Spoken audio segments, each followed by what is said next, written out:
Welcome back. Performing artists are urged to understand the value of the service they provide. Musician Lennon Blaze Prosper is urging them to join a new association, Balance Inc., to help them understand the business of the music industry. Local musician Lennon Blaze Prosper says the numbers just don't add up when it comes to making ends meet for musicians and performing artists. The musician breaks down cost of production and says young up-and-coming artists need to be mindful of the many factors of music production before accepting meager checks, which he says only equates to exposure and not profit. You also have to take into consideration your time to go to rehearse, your transportation. You have to take into consideration your outfits to go on stage. Yet people want to pay you $300 and $500 to go on stage. And I'm saying to any musician or any artist who's going on stage, you need to take into consideration all those factors before you accept $300 and $400 to go on stage. I'm also saying that you should also look at it as a business, as you providing a service that people want.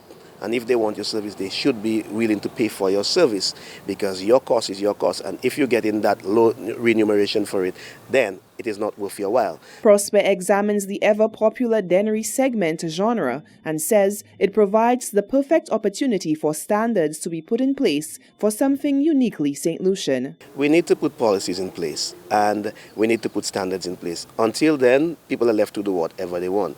Now, Dennery segment is very popular. And I understand that. And guess what? I'm happy Dennery segment is popular, because at least we have something from our country that is popular.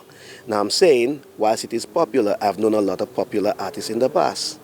And if you ask for them now, they know where to be found. Prosper went on to extend an invitation to performing artists to join the newly established Balance Inc. The entity will focus on accountability and lucrative benefits for its members. Well, as you know, artists, we have been in the shallow of things for much too long, and we need to take our business serious as artists.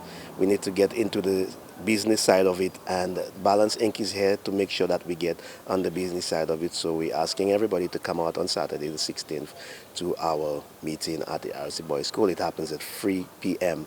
Please be there and be on time, and we'll be waiting to welcome you. Performing artists are encouraged to attend this introductory meeting. Balance Inc. has a focus that revolves around the business of music. Reporting for Hot 7 News, I am Solange Alfred.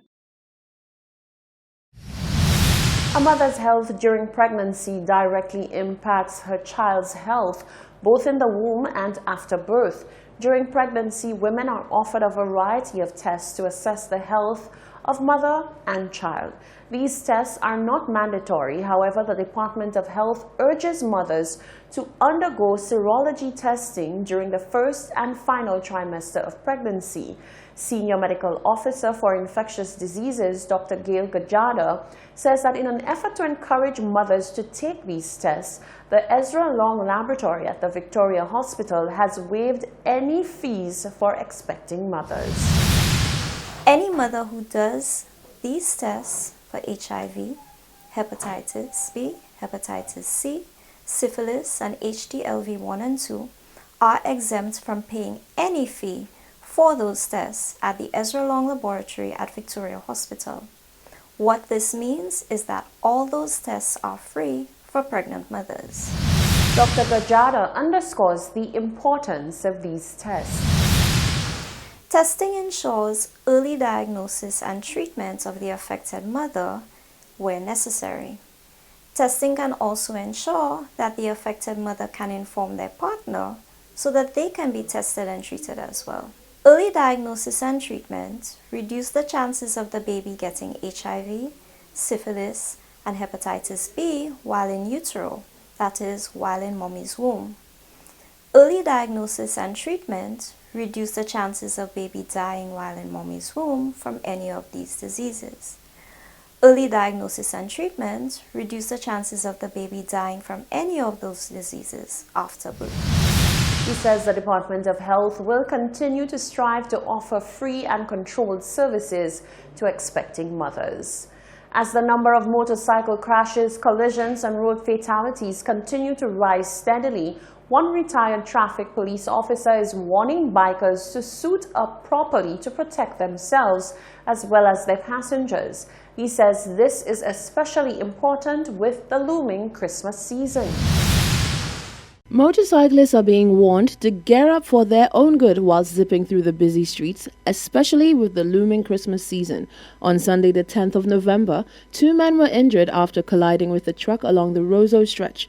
Photographs and videos of the incident quickly made their way onto social media and showed one important piece of information, that neither men were wearing helmets. In relation to this, Leontius Joseph, who served for 12 years in the traffic department of the Royal St. Lucia Police Force with responsibility for operations, took the opportunity to implore motorcyclists to stop this practice. It is of growing concern the amount of fatalities and serious crashes involving cyclists. And if you have to look at the statistics will tell you that most of these people at the time of the crash were not wearing any helmet. Now that is a dangerous practice. Of course, helmets were designed to protect you in case of an emergency, you have a crash, to protect your health. I'm not saying that may be a contributing factor to persons losing their lives or having serious bodily injury, but surely it plays a part in protecting you.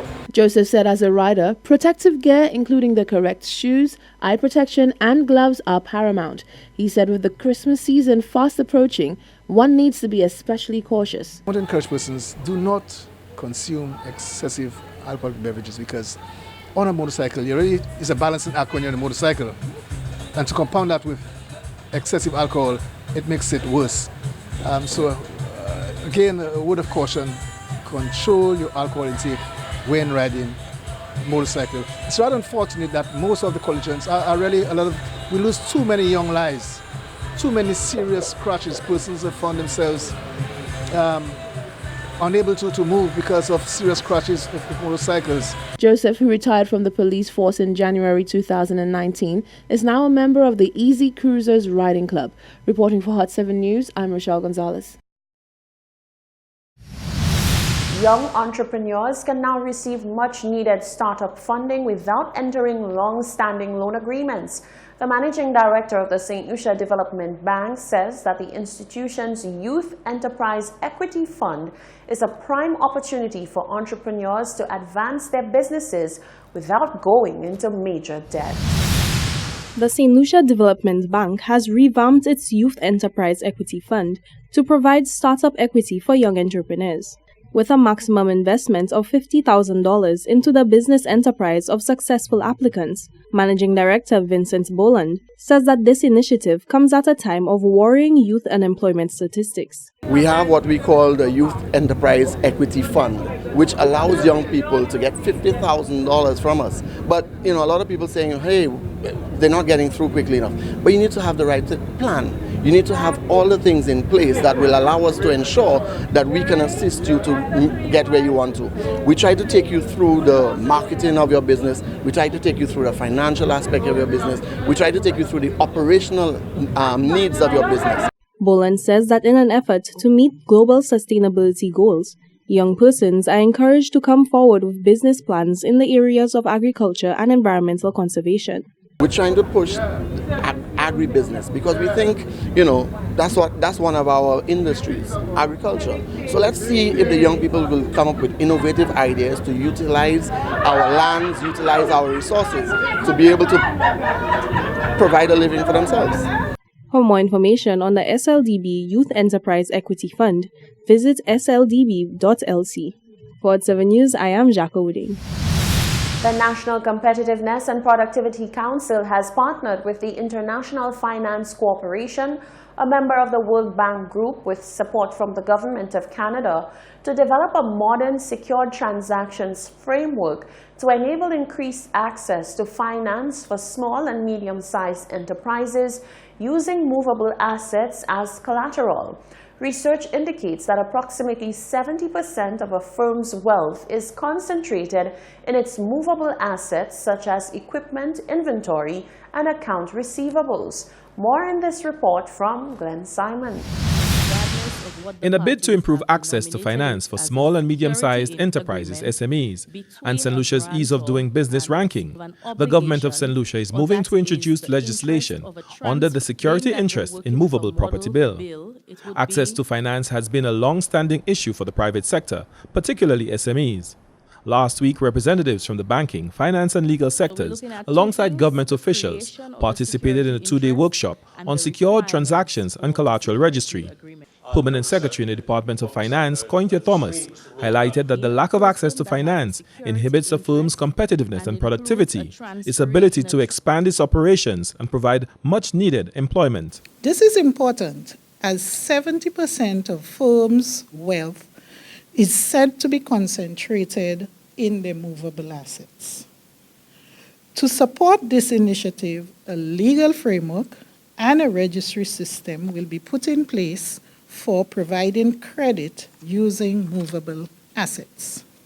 The International Finance Corporation works with governments across the globe to develop frameworks that allow borrowers to obtain loans by using their collateral resources to help create new alternatives for SMEs to obtain financing. Elaine McEachern is the Senior Financial Sector Specialist with the IFC. Approximately 57% of the firms in St. Lucia have access to finance challenges.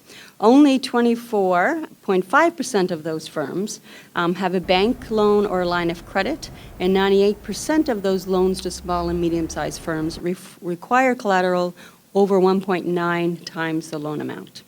St. Lucia is currently ranked 161 out of 189 economies on the World Bank Ease of Doing Business Getting Credit indicator.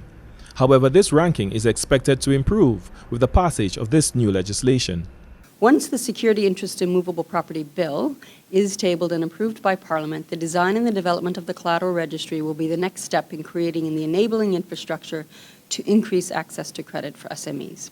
Partner at Grant Thornton, Richard Pitterking, said though this piece of legislation is very technical and many persons may not initially grasp the concept, it can increase access to credit for SMEs. I think many instances there are bits and pieces of legislation that we still need as well. One of them is the Insolvency Act, which again we have a bill, but it's not being passed, and without that, the lenders are not really going to get into lending to movable assets. So we need a number of things that have to change over the next year or so in order to open up our markets to a lot of new types of products that will allow transactions to flow and finance to be available to those who traditionally have a problem getting it. Business Development Officer at Accel Finance, Mervyn Aegis, said this bill aligns with his company's model of credit financing. It is, of course, heartening to see that everything is coming into place through legislation and, of course, institutionalization. So Accel Finance will definitely continue in the path that it has been to ensure that our small businesses continue to grow through the use of movable assets to secure their financial stability. Irvin Springer, Business Development Manager at First National Bank, indicated that the passage of this bill will go hand in hand with a new initiative his bank is pursuing. We're actually going to be launching a SME Competency Center in the coming weeks, which will be providing products and financial services to the SME sector. So the Secure Transaction Bill now being passed will actually enhance this effort. The IFC is hopeful that other member countries in the currency union will be motivated by St. Lucia's advances and consider making this solution a regional one. The two-day workshop was held at the Finance Administrative Center, November 5th to 6th, 2019. For the National Competitiveness and Productivity Council, Glenn Simon reporting. This is the Hot 7 TV Nightly News. Tennyson Glasgow is up next with all the sporting action.